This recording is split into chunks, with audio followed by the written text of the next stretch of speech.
Hi hello welcome back to our channel.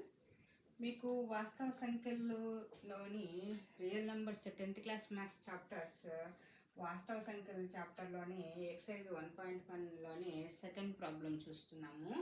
ఈ first problem అన్ని previous వీడియోలో ఉన్నాయి. ఇంకా నా ఛానల్ సబ్స్క్రైబ్ చేసుకోకపోతే సబ్స్క్రైబ్ చేసుకోండి, లైక్ చేయండి. Thank you for watching. కింది పూర్ణ సంఖ్యల జతల కసాగు గసాబాలను కనుగొని వాటి కసాగు ఇంటూ గసాబా మరియు ఆ రెండు సంఖ్యల లబ్ధము పరిశీలించండి అంటున్నారు. చూడండి, ఇక్కడ చాలా పెద్ద ప్రాబ్లం అయినా కూడా ఈజీగా ఉంటుంది. చూడండి, కసాగు అంటే ఎల్సిఎం, గసాబా అంటే జీసీడీ. ఎల్సిఎం ఎలా చేయాలో, కసాగు ఎలా చేయాలో ఇక్కడ మీకు తెలుసు, ప్రీవియస్ వీడియోస్లో కూడా చెప్పాను. చూడండి, ఎల్సిఎం అనేది 26 మరియు 91ల ఎల్సిఎం ఏమి, కసాగు ఏమి అనేది తెలుసుకోవాలి. ఇలా చేసే ముందు మనకు ఈ విధంగా చేసుకోవాలి, ఫ్యాక్టర్స్గా విడదీసుకోవాలి. ఫ్యాక్టర్స్గా రాసుకున్న తర్వాతనే మనకు జీసీడీ అనేది, ఎల్సిఎం అనేది అర్థమవుతుంది. ఇప్పుడు 26ని ఇలా ఫ్యాక్టర్స్గా డివైడ్ చేస్తూ 2 13s are 26, 13 1s are 13, 2 into 13. This is the factorization. Prime ఫ్యాక్టర్స్లో అయినా ఉండొచ్చు, మనకి ఎలాగైనా ఉండొచ్చు. ఇక్కడ ఎల్సిఎం చేసేటప్పుడు ఈ ఫ్యాక్టర్స్ ప్రైమ్ ఫ్యాక్టర్స్ అన్నా ఉండొచ్చు, లేకుంటే కాంపోజిట్ నెంబర్స్లో కూడా ఉండొచ్చు. ఇప్పుడు నెక్స్ట్ 91 అనేది 13 7s are 91, 7 1s are 7, 13 into 7. ఇక్కడ జీసీడీ అంటే మనం ఎలా ఫైండ్ అవుట్ చేయాలంటే ఈ నెంబర్లోని ఈ నెంబర్కి వచ్చిన ఫ్యాక్టర్స్లోని కామన్గా ఉండాలి. కామన్గా ఉంటేనే తీసుకోవాలి. ఇక్కడ ఒకటే ఉంది కదా, ఒకే నెంబరే కామన్ అనేం లేదు. సమ్ టైమ్స్ మనకి ఈ విధంగా కూడా రావచ్చు. ఈ నెంబర్లో 5 into 13 into 7 లాగా రావచ్చు. అప్పుడు కామన్గా ఉండేటివి ఏవైతే అయితే ఈ రెండు కూడా తీసుకుంటాము. 13 తీసుకుంటాము, 5 తీసుకుంటాము. 13 into 5 65 అని చెప్తాం జీసీడీ.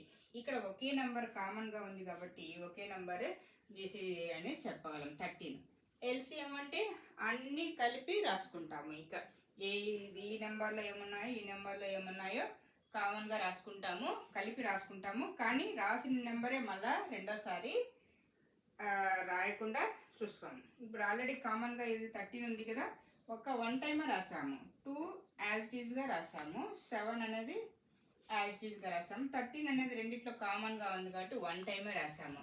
చూడండి, ఇక్కడ 2 7s are 14 into 13. ఇక్కడ మనకి ఏం చెప్పారంటే ప్రాబ్లంలో ఎల్సిఎం గసాబా కనుక్కొని ఈ రెండు నెంబర్స్ కసాగు గసాబాల లబ్ధంగా అవుతుందా కదా అని చెప్తున్నారు. ఇప్పుడు చూడండి, ఇప్పుడు రెండు నెంబర్ల యొక్క లబ్ధం ఏమి, 26 into 91. Next GCD into LCM. GCD ఎంత వచ్చింది, 13 వచ్చింది. ఎల్సిఎం ఎంత వచ్చింది, 14 into 13. ఈ విధంగా ఈక్వల్గా రాసుకున్నప్పుడు మనకు ఫార్ములా ఇది. యాక్చువల్గా అయితే రెండు సంఖ్యల లబ్ధము గసాగు ఇంటూ గసాబా అని.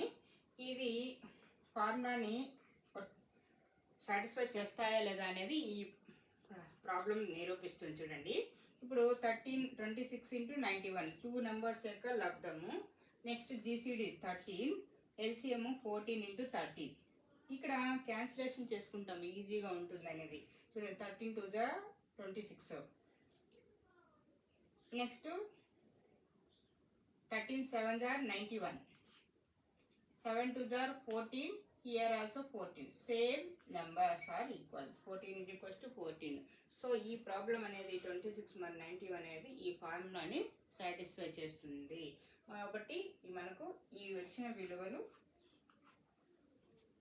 కరెక్ట్. మీరు ఇంకా ఈ విధంగా అయినా చేసుకోవచ్చు. 26 into 91 మల్టిప్లై చేసేసి ఆన్సర్ రాసేసి నెక్స్ట్ ఇక్కడ జీసీడీ ఏమేముంది 13 into 14 into 13 చేసేసి మొత్తం మల్టిప్లై చేసేసి కూడా ఈక్వల్ అవుతాయా లేదా కూడా చెక్ చేయొచ్చు. ఇది లాంగ్ ప్రాసెస్ కాబట్టి ఇలా క్యాన్సిలేషన్ చేసుకునేసి ఈజీగా మనకు అర్థమవుతుంది. చూడండి, ఈజీగా క్యాన్సిల్ అయిపోవడము, మనకు ఈక్వల్ అవుతాయా కదా అని ఈజీగా చెక్ చేయొచ్చు. ఇలా ఈజీ మెథడ్స్ కోసం follow my channel. Thank you for watching. Please subscribe my channel.